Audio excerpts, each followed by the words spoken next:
आशिकी music present Maithili recording studio पहला बाजार DJ Bittu बाबू बिट्टू बन में तू कतबो नहीं पिटबो छाती बन में तू कतबो नहीं पिटबो छाती अमर तो फाटा बन में तू कतबो नहीं पिटबो छाती अमर तो भातार तक करबो पार्टी बन में तू कतबो नहीं पिटबो छाती गे मरतो भातार तक करबो पार्टी ओई दिना सुनै गे डीजे बजेबो दारू पी के गे जन खुशी मनेबो अपन साथे में दू गोलंडिया नचेबो लगतो तोरा ओहिया खूब दाती हे गई खूब दाती अमर तो भातार तक करबो पार्टी कन बैग तू कतबो नहीं पिटबो छाती जे मरतो भातार तक करबो पार्टी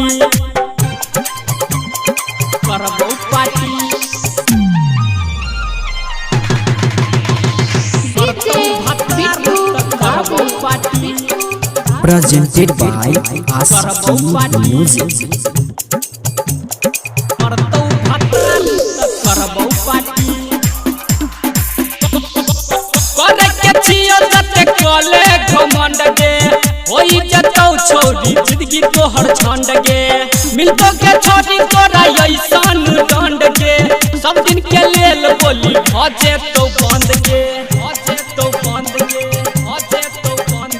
कनि कनि के भुइया में हंसत बे माटी अमर तो भातार तक करबो पार्टी कन बे तू कतबो नहीं पिटबो छाती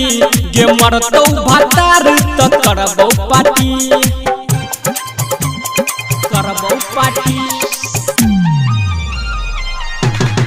डीजे बिट्टू बाबू party Maithili recording studio Khutauna बाजार मरतो भातार तक करबो पार्टी राइटर बीकेसी के मिलतै सुकून गे